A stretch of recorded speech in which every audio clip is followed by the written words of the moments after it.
నమస్తే, నేను విజయ్. కాశ్మీర్లోని పెహల్గాంలో జరిగినటువంటి ఉగ్ర దాడి తరువాత ఇప్పుడు ఇండియా పాకిస్తాన్ మధ్య యుద్ధ వాతావరణం నెలకొంది. ఇప్పటికే ఇండియా తీసుకుంటున్నటువంటి నిర్ణయాలు కావచ్చు, పాకిస్తాన్ తీసుకుంటున్నటువంటి నిర్ణయాలు కావచ్చు, అసలు రెండు దేశాల మధ్య ఖచ్చితమైనటువంటి భీకర యుద్ధం జరిగితే అసలు ఏ దేశానికి ఆర్మీ పరంగా చూస్తే ఎంత బలం ఉంది? అందరిలోనూ ఇదే క్వశ్చన్ రైజ్ అవుతుంది. అసలు ఒకవేళ ఇండియా పాకిస్తాన్ కానీ డైరెక్ట్గా వార్కి వెళ్తే ఇండియాకు ఉన్నటువంటి బలం ఏంటి, పాకిస్తాన్కు ఉన్నటువంటి బలం ఏంటి? సో దీని గురించి మనం డీటెయిల్డ్గా ఈ వీడియోలో మీకు ఎక్స్ప్లెయిన్ చేసే ప్రయత్నం చేస్తాను. 2024 ప్రకారం చూస్తే, ఆ డేటా ప్రకారం ఒకసారి చూస్తే ఇది యాజ్ ఇట్ ఈస్గా చెప్పలేనటువంటి పరిస్థితి. అంటే ఇంచుమించుగా అప్రాక్సిమేట్ చేసి నేను దీన్ని మీకు అనలైజ్ చేస్తున్నాను. సో ఒకసారి మనం పరిశీలించినట్లయితే ఇండియాకి పాకిస్తాన్కి ఉన్నటువంటి బలాన్ని ఒకసారి మనం పరిశీలించినట్లయితే ఇండియా అంటే వరల్డ్లోనే ఇండియా చూస్తే 4వ స్థానంలో ఉంటుంది. ఆర్మీలో ఉన్నటువంటి బలం పరంగా చూస్తే ఆర్మీ పరంగా ఇండియన్ ఆర్మీకి వరల్డ్లోనే 4th ప్లేస్లో ఉంది. అలాగే పాకిస్తాన్కి 12th ప్లేస్ ఉంది. అది ఎలాగో మీకు ఒకసారి వివరించే ప్రయత్నం చేస్తాను. మిలిటరీకి సంబంధించి కూడా ఇండియా ర్యాంక్ పరంగా చూస్తే 4th ప్లేస్లో ఉంది ప్రపంచంలోనే. అలాగే పాకిస్తాన్కి 12వ ప్లేస్ ఉంది. సో ఒకవేళ యుద్ధం జరిగితే 12వ స్థానంలో ఉన్నటువంటి పాకిస్తాన్కి 4వ స్థానంలో ఉన్నటువంటి ఇండియాకి యుద్ధం జరగబోతుంది అన్నట్టుగా మనకి మీకు సింపుల్గా చెప్పాలంటే. అలాగే ఇండియాకు ఉన్నటువంటి ఇండియన్ ఆర్మీకి ఉన్నటువంటి సైనికులు ఎంతమంది, అలాగే ఇండియన్ ఆర్మీకి ఉన్నటువంటి ఫైటర్ జెట్స్ ఉన్నాయి, ఎన్నుంటాయి, అదేవిధంగా ఆయుధాలు ముఖ్యంగా యుద్ధ ట్యాంకులు కావచ్చు, వెహికల్స్ కావచ్చు, ఫైటర్ జెట్స్ కావచ్చు, అలాగే నేవీ పరంగా కూడా ఎన్ని యుద్ధ నౌకలు ఉన్నాయి, ఇలా డీటెయిల్గా మీకు ఒకసారి చెప్పే ప్రయత్నం అయితే చేస్తాను. మనకు డీటెయిల్గా ఒకసారి ఈ వీడియోలో వివరించే ప్రయత్నం చేస్తా.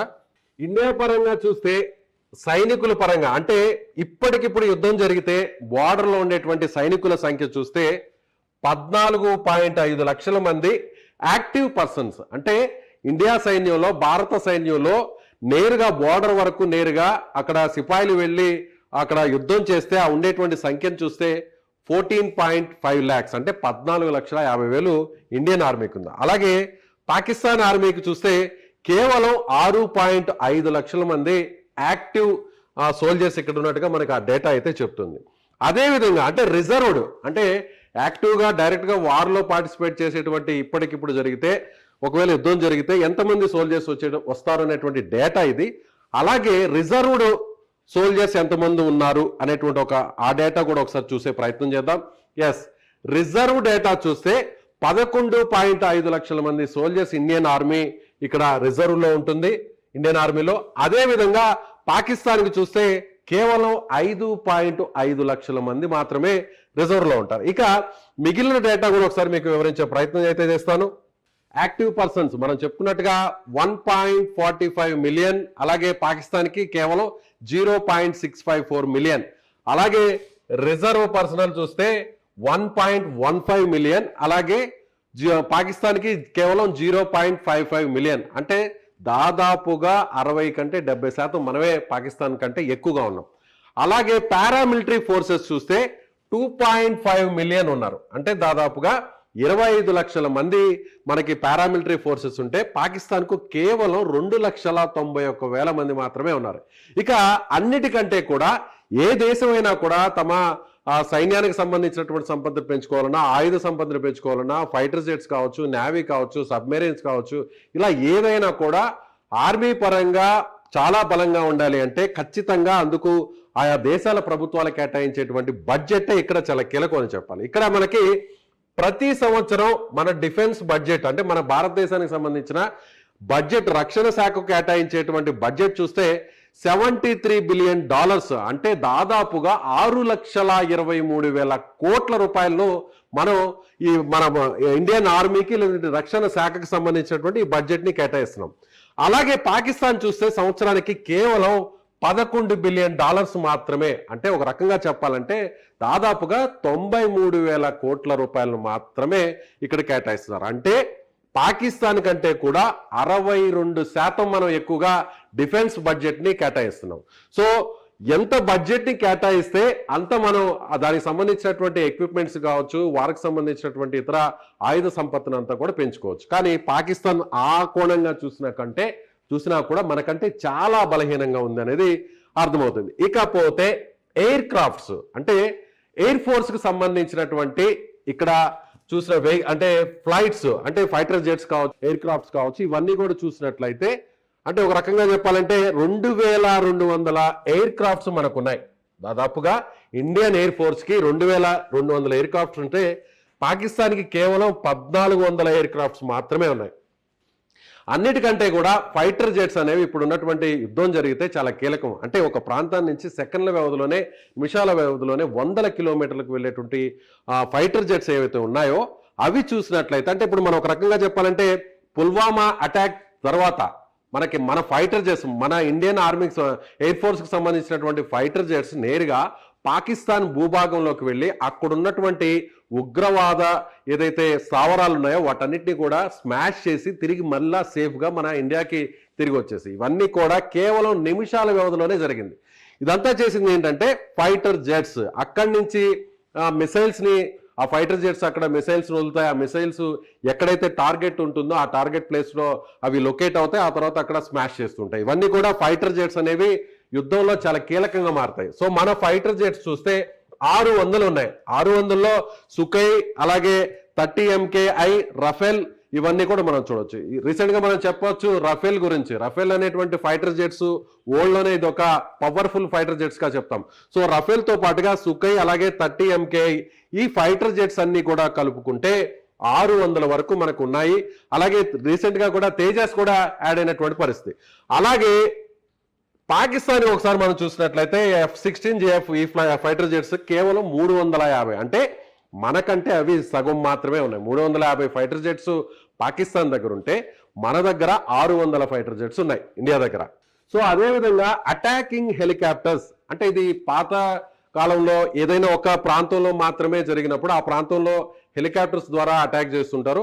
అవి చూసినట్లయితే ఈ విషయంలో మాత్రం మనం కొంచెం పాకిస్తాన్కి ఇంచుమించుగా దగ్గరలో ఉన్నాం. అంటే ఈ ఒక్క విషయంలోనే పాకిస్తాన్ మనతో పోటీ పడుతుందని చెప్పాలి. ఫైటర్ హెలికాప్టర్స్ ఇవి చూసినట్లయితే 37 అంటే దాదాపుగా 37 నుంచి 50 వరకు ఉన్నాయంటున్నారు. ఇవి అపాచీ AH-64E. పాకిస్తాన్కి దాదాపుగా 50 నుంచి 55 వరకు ఉన్నట్టుగా తెలుస్తుంది. అంటే ఈ సంఖ్య రీసెంట్ గా పెంచుకున్నట్టుగా కూడా కొంత సమాచారం కూడా అందుతుంది. ఒక ఫైటర్ హెలికాప్టర్స్ విషయంలోనే పాకిస్తాన్ మనతో పోటీ పడుతుంది. అయితే ట్రాన్స్పోర్ట్ ఎయిర్ క్రాఫ్ట్ అంటే ఏదైనా సోల్జర్స్ ని ఒక ప్రాంతం నుంచి ఇంకో ప్రాంతానికి తీసుకువెళ్లాలన్నా లేదంటే వారికి సంబంధించినటువంటి ఆయుధ సామాగ్రిని తీసుకువెళ్లాలన్నా కూడా వాటన్నిటికి కూడా ట్రాన్స్పోర్ట్ ఎయిర్ క్రాఫ్ట్ ని యూజ్ చేస్తూ ఉంటారు. ట్రాన్స్పోర్ట్ ఎయిర్ క్రాఫ్ట్ వచ్చేసి 250 మన ఇండియాకు ఉంటే పాకిస్తాన్ కు కేవలం 200 మాత్రమే ఉన్నాయి. అంటే మనకంటే వాళ్ళకి ఒక 50 తక్కువగా ఉన్నాయి. ఇక ట్యాంక్స్ అంటే మన యుద్ధ ట్యాంకర్లు అని చెప్తుంటాం కదా. ఒక ప్రాంతం నుంచి ఇంకో ప్రాంతానికి నేరుగా వెళ్తుంటాయి, అక్కడి నుంచి ఫిరంగులు పేలుస్తూ ఉంటాయి. ఆ యుద్ధ ట్యాంకర్లకు సంబంధించి చూస్తే మన దగ్గర 4500 యుద్ధ ట్యాంకర్లు ఉంటే పాకిస్తాన్ దగ్గర 3700 యుద్ధ ట్యాంకర్లు ఉన్నాయి. అలాగే ఆర్మోర్డ్ వెహికల్స్ అంటే యుద్ధాన్ని అంటే మామూలుగా వార్ సమయంలో ఉపయోగించేటువంటి వాహనాలు అంటే ఒక చోట నుంచి ఇంకొక చోటకు సోల్జర్స్ ని తీసుకువెళ్లాలన్నా కూడా కొంత ఎక్విప్మెంట్ తీసుకెళ్లాలన్నా కూడా ఆన్ రోడ్ వెళ్ళడానికి ఉపయోగించేటువంటి యుద్ధ వాహనాలను చూసినట్లయితే ఇవి 6000 మన దగ్గర ఉంటే పాకిస్తాన్ దగ్గర 9000 వరకు ఉన్నట్టుగా మనకి ఈ డేటా తెలుస్తుంది. అలాగే ఆర్టిలరీ సంబంధించినటువంటి ఎక్విప్మెంట్ చూస్తే ఇది 10,000 వరకు మనకు ఉన్నాయి. అంటే మీకు అది ఒకసారి మీకు ఆ ఫొటోస్ చూపించే ప్రయత్నం చేస్తాను. ఎస్, ఇవి ఇప్పుడు మనం చెప్పుకున్నాం కదా యుద్ధ ట్యాంకర్లు, ఇవి ఆర్టిలరీ ట్యాంకర్స్ అంటారు వీటిని. ఇక్కడ మనం చూస్తున్నాం కదా ఇవి. ఎస్, ఇవన్నమాట. ఈ డేటా విషయానికి వస్తే మన దగ్గర దాదాపు 10,000 వరకు ఉన్నాయి. మన ఇండియన్ ఆర్మీలో దాదాపు వీటి సంఖ్య ఈ యుద్ధ ట్యాంకర్లు ఆర్టిలరీ అనేటువంటి యుద్ధ ట్యాంకర్లు చూసినట్లయితే దాదాపుగా 10,000 ఉంటే పాకిస్తాన్ దగ్గర కేవలం 4500 మాత్రమే ఇక్కడ ఉన్నాయి. అలాగే రాకెట్ లాంచర్స్ ను కూడా చూద్దాం. రాకెట్ లాంచర్స్ ను మనం ఒకసారి చూద్దాం. ఈ రాకెట్ లాంచర్స్ మన దగ్గర ఎన్ని ఉన్నాయంటే 300 ఉంటే వాళ్ళ దగ్గర 130 వరకు ఉన్నాయి.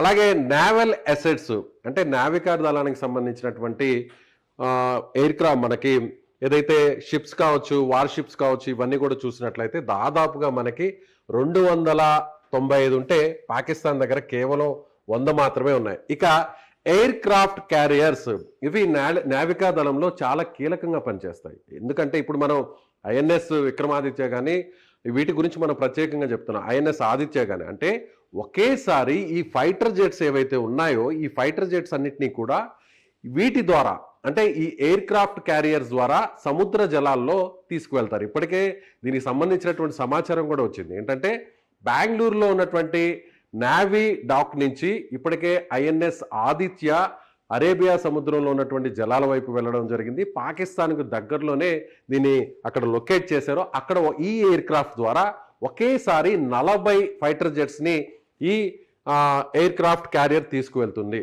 అంటే మీకు చెప్పాలంటే ఇవి సో ఇవేంటంటే షిప్లా ఉంటుంది. ఫైటర్ జెట్స్ ఇక్కడి నుంచి ల్యాండ్ అవ్వచ్చు, అలాగే టేక్ ఆఫ్ అవ్వచ్చు. ఏదైతే శత్రు దేశం ఉంటుందో, ఎక్కడైతే యుద్ధం చేయాల్సినటువంటి ఆ ప్రాంతం ఉంటుందో ఆ భూభాగానికి దగ్గరగా ఉన్నటువంటి జలాల్లో ఈ ఎయిర్ క్రాఫ్ట్ క్యారియర్ని తీసుకువెళ్తారు. అక్కడ నుంచి అంటే భూమికి మధ్య దూరం ఉండి మధ్యలో ఒకవేళ వాటర్ ఉంటే, సముద్ర జలాలు ఉంటే ఆ సముద్ర జలాల్లోనే అక్కడ ఒక రకంగా చెప్పాలంటే బేస్ పాయింట్ చేసుకుంటారు. సముద్ర జలాల్లోనే యుద్ధం టైంలో బేస్ పాయింట్ చేసుకుంటారు. ఆ ఎయిర్ క్రాఫ్ట్ క్యారియర్ నుంచే ఈ యుద్ధ వాహక నౌకకు సంబంధించినటువంటి దీని మీద నుంచే ఫైటర్ జెట్స్ అన్ని కూడా ల్యాండ్ అవుతాయి, టేక్ ఆఫ్ అవుతుంటాయి. సో ఇలా ఒకేసారి 40 ఫైటర్ జెట్లను తీసుకెళ్లేటువంటి ఐఎన్ఎస్ ఆదిత్య ఇప్పుడు ప్రస్తుతం పాకిస్తాన్కి దగ్గరలో ఉన్నటువంటి ఆ గుజరాత్ అలాగే పాకిస్తాన్ మధ్య ఉన్నటువంటి సముద్ర జలాల వైపు వెళ్తోంది.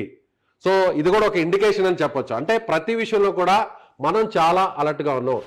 ఈ విషయంలో ఎయిర్ క్రాఫ్ట్ క్యారియర్స్ మనకు 2 ఉంటే పాకిస్తాన్ దగ్గర ఎన్ని ఉన్నాయి? 0. పాకిస్తాన్ దగ్గర ఏమీ లేవు. పాకిస్తాన్ దగ్గర ఒకవేళ సముద్రంలో నుంచి మన మీద అటాక్ చేయాలంటే సముద్రంలో బేస్ పాయింట్ ఏర్పాటు చేసుకొని అక్కడి నుంచి ఫైటర్ జెట్స్ని అటు కాశ్మీర్ కావచ్చు, పంజాబ్ కావచ్చు, వాటెవర్ ఎలాంటి మన దేశంలోని భూభాగం మీద మిసైల్స్ని వేయాలి అంటే యుద్ధ విమానాల నుంచి వాళ్ళ దగ్గర సముద్ర జలాల్లో ఉండేటువంటి ఒక బేస్ పాయింట్ అనేది లేదనే చెప్పాలి. సో ఈ విషయంలో మాత్రం పాకిస్తాన్ చాలా బలహీనంగా ఉంటుంది. మనం ఫైటర్ జెట్స్ ద్వారా ఆకాశం నుంచి అటాక్ చేయొచ్చు. ఈ విషయంలో కూడా ఫైటర్ జెట్స్ మన దగ్గర ఎక్కువగా ఉన్నాయి, 600 పైన ఉన్నాయి. పాకిస్తాన్ దగ్గర కేవలం 350 ఉన్నాయి. ఈ 600తో పాటుగా మనం సొంత టెక్నాలజీతో తయారు చేసినటువంటి తేజాస్ యుద్ధ విమానాలు కూడా యాడ్ అయ్యాయి. సో అలాగే రఫేల్ యుద్ధ విమానాలు ప్రపంచంలోనే అత్యంత ఆయుధ సామర్థ్యం కలిగినటువంటి యుద్ధ విమానాలుగా చెప్తుంటారు. వీటిని కూడా మనం ఇటీవల మనం ఈ రఫేల్స్ని మనం మన ఇండియన్ ఎయిర్ ఫోర్స్లో జాయిన్ చేసాం. సో భూమి మీద నుంచి అటాక్ చేసినా ఇక్కడ మనం చాలా స్ట్రాంగ్గా ఉన్నాం. అంటే మన సైనికుల సంఖ్య పాకిస్తాన్ కంటే 60%, 50% ఎక్కువ ఉంది. అలాగే ఆకాశం నుంచి ఒకవేళ మనం అటాక్ చేసినా కూడా ఇక్కడ చూసినట్లయితే ఫైటర్ జెట్స్ మన దగ్గర 600 ఉన్నాయి, పాకిస్తాన్ దగ్గర 350 ఉన్నాయి. అలాగే ఎయిర్ క్రాఫ్ట్ 250 మన దగ్గర ఉంటే వాళ్ళ దగ్గర 200 ఉన్నాయి. అలాగే ఒకవేళ సముద్ర జలాల నుంచి అంటే మనం అటాక్ చేయాలన్నా కూడా వాళ్ళ దగ్గర ఎయిర్ క్రాఫ్ట్ క్యారియర్స్ లేవు. అన్నిటికంటే సబ్మెరైన్స్ కూడా చాలా కీలకం. ఒకవేళ అంటే నీటి కింద నుంచి, సముద్ర జలాల్లో నీటి కింద నుంచి మిసైల్స్ని లాంచ్ చేస్తుంటారు. మనం గాజీ సినిమాలో చూసాం కదా.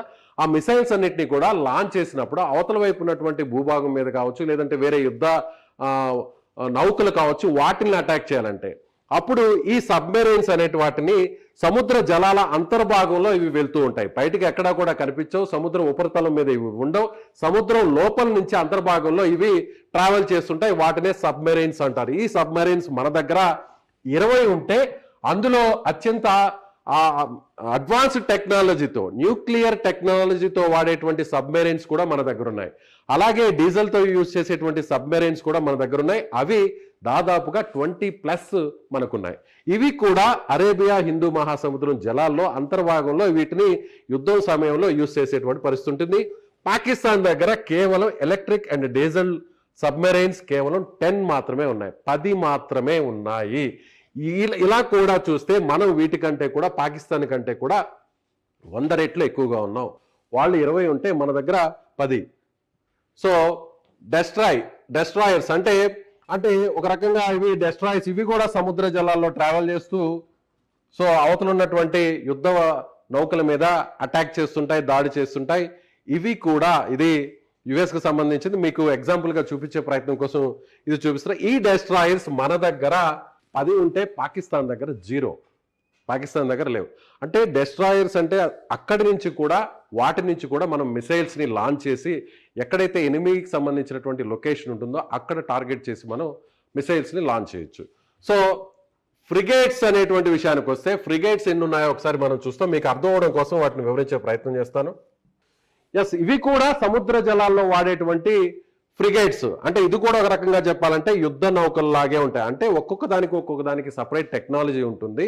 కొన్ని యుద్ధ నౌకలు వాటిలో నుంచి లాంచ్ అయ్యేటువంటి మిసైల్స్ని తిరిగి భూమి మీదకి వేసేటువంటి మిసైల్స్ ఉంటాయి. అలాగే ఆకాశంలో ఉన్నటువంటి టార్గెట్స్ని పేల్చేటువంటి మిసైల్స్ ఉన్నటువంటి టెక్నాలజీ ఉన్న యుద్ధ నౌకలు ఉంటాయి. ఇలా వాటిని సపరేషన్ చేసినప్పుడు ఈ పరంగా చూసినా కూడా పాకిస్తాన్ కంటే మనం చాలా స్ట్రాంగ్గా ఉన్నాం. గగనతలంలో మనం అటాక్ చేయాలన్నా కానీ మనమే స్ట్రాంగ్గా ఉన్నాం. భూభాగం నుంచి అటాక్ చేయాలన్నా కూడా మ్యాన్ పవర్ పరంగా చూసినా కూడా మనమే స్ట్రాంగ్గా ఉన్నాం. అలాగే సముద్ర జలాల్లో నుంచి అటాక్ చేయాలన్నా కూడా మనమే స్ట్రాంగ్గా ఉన్నాం. సో ఇండియన్ ఆర్మీ కావచ్చు, ఇండియన్ నేవీ కావచ్చు, ఇండియన్ ఎయిర్ ఫోర్స్ కావచ్చు, ఇలా త్రివిధ దళాలలో పాకిస్తాన్ కంటే కూడా మనం చాలా బలంగా ఉన్నాం. ఒకవేళ పాకిస్తాను మన మీదకి యుద్ధానికి ఒకవేళ తెగబడితే, కవ్వింపు చర్యలు అయితే ప్రస్తుతానికి చేస్తుంది. అంటే మేకపోతు గాంభీర్యం అంటారు చూసారా, ఏదైనా కూడా మేమంతా ఎక్కడా భయపడట్లేదు, మేమన్నిటికీ సిద్ధంగా ఉన్నాం.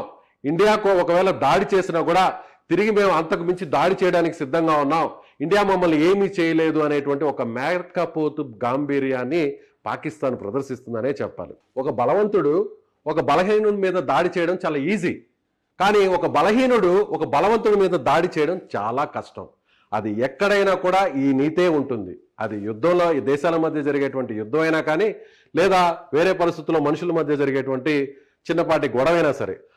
అలాగే మరొక విషయాన్ని కూడా ఇక్కడ మీకు మీ దృష్టికి తీసుకురావాలి. ఇప్పుడు మనం వెనకడుగు వేస్తున్నా, లేదా వెనకడుగు కంటే కూడా మనం ఎందుకు ఆలోచిస్తున్నాం, ప్రతి విషయంలో కూడా ఎందుకు మనం పాకిస్తాన్తో యుద్ధం అనగానే అందరూ కూడా కాస్త ఒక విషయంలో ఆలోచించేటువంటి విషయం ఏంటంటే, ఇక్కడ మనం వాళ్ళ దగ్గర చూసినట్లయితే న్యూక్లియర్ వార్ హెడ్స్, అణుబాంబులు వేసేటువంటి పరిస్థితి వస్తే మొత్తం ఆ దేశం అంతా కూడా, ఆ ప్రాంతం అంతా కూడా ఎక్కడైతే అణుబాంబును వేస్తారో, అణుబాంబు వేసిన చోట కొన్ని వందల సంవత్సరాలు ఆ ప్రాంతం అంతా కూడా పూర్తిగా నాశనం అయిపోతుంది. అక్కడ మనుషుల జీవనాడి అనేది రాదు, కనీసం అక్కడ మొక్కలు కూడా పెరగినటువంటి పరిస్థితికి ఉంటుంది. మనం హిరోషిమా నాగసాకి చూసాం.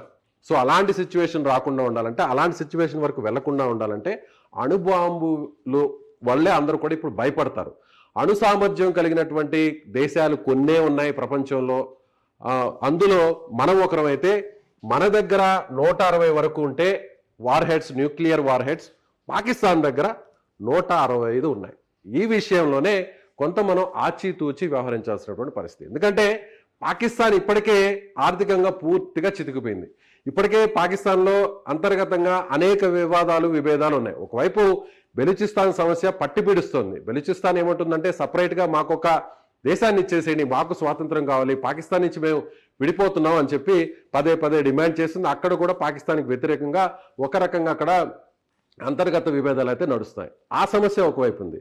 ఆర్థికంగా పూర్తిగా బలహీనపడిపోయినటువంటి పాకిస్తాన్ ఇప్పుడు ఇతర దేశాల మీద ఆధారపడాల్సి వస్తుంది. చైనా లాంటి దేశాలు ఏదైనా సహకారం అందిస్తాయేమో అనేటువంటి ఆశతో ఎదురు చూసేటువంటి సిచ్యువేషన్లో ఉంది. ఒక రకంగా చెప్పాలంటే భిక్షమెత్తుకునేటువంటి స్థితిలో ఉన్నటువంటి పాకిస్తాన్ ఇండియాతో యుద్ధం చేయడానికి అంత ఈజీగా సిద్ధపడుతుందా? చేయదు. కాకపోతే వాళ్ళ దగ్గర ఉన్నటువంటి న్యూక్లియర్ వార్ హెడ్స్, అంటే పాకిస్తాన్ ఎలాగంటే ఒక రకంగా చెప్పాలంటే తామేం చేయలేకపోయినా కూడా అవతల వాళ్ళని భయపెట్టాలి. ఏ చిన్న ఇష్యూ వచ్చినా కూడా మా దగ్గర కూడా అణుబాంబులు ఉన్నాయి. ఎస్, మనం ఆల్రెడీ కొంతమంది పాకిస్తాన్కి సంబంధించినటువంటి ఆర్మీ ఆఫీసర్స్ కావచ్చు, వీళ్ళందరూ కూడా మాట్లాడుతుంటారు, మేము కూడా ఏం తక్కువ కాదు, మా దగ్గర కూడా న్యూక్లియర్ హెడ్స్ ఉన్నాయని. ఈ విషయంలోనే మనం ఆలోచిస్తాం. అంటే ఆ స్థాయి వరకు యుద్ధం జరిగితే అణుబాంబులు వేసుకునేటువంటి స్థాయి వరకు రాకూడదు కూడా. కానీ ఒకవేళ అలాంటి సిచ్యువేషన్ వస్తే పాకిస్తాన్ దగ్గర ఉన్నటువంటి న్యూక్లియర్ వార్ హెడ్స్ వల్లే మనం కాస్త ఆలోచించాల్సినటువంటి పరిస్థితి. వాళ్ళు మన భూభాగం మీద అణుబాంబులు వేసినా మనము వేస్తాం, అలా రెండు దేశాలంతా కూడా పూర్తిగా ఇదైపోతాయి. కాబట్టి ఆ స్థాయి వరకు వెళ్ళదు ఎలాంటి యుద్ధం జరిగినా కూడా. కానీ పాకిస్తాన్ని అందరూ చెప్తుంటాం, ఒక పాకిస్తాన్ కంట్రోల్లో ఉండేటువంటి ప్రభుత్వం కాదు. అక్కడ అందరూ కూడా పరిపాలించేది ప్రధానమంత్రులు, లేదంటే అక్కడ ఉన్నటువంటి ప్రజాస్వామ్య వ్యవస్థ కాదు, అక్కడ ఉన్నటువంటి ఆర్మీయే అక్కడ మొత్తం ప్రభుత్వాన్ని అంతా కూడా కంట్రోల్లో పెట్టుకుంటుంది. ఆర్మీ చెప్పినట్టు వినకపోతే వాళ్ళని ప్రభుత్వం నుంచి గద్దె దించేస్తుంది. వాళ్ళకి అనుకూలంగా ఉన్నటువంటి వారిని మాత్రమే పాకిస్తాన్ ఇప్పటి వరకు కూడా ప్రభుత్వంలో ఉంచినటువంటి పరిస్థితి. కాబట్టి ఆర్మీ కంట్రోల్లో ఉంటుంది కాబట్టి ఆర్మీ ఏదైనా చేయడానికి సిద్ధమవుతుంది అనేటువంటి ఒక పిచ్చి ఆలోచన పాకిస్తాన్కు ఉంటుందేమో అనేటువంటి ఒక సందేహంతోనే ప్రతి విషయంలో కూడా కాస్త మనం ఆలోచించాల్సినటువంటి అవసరం ఉంది.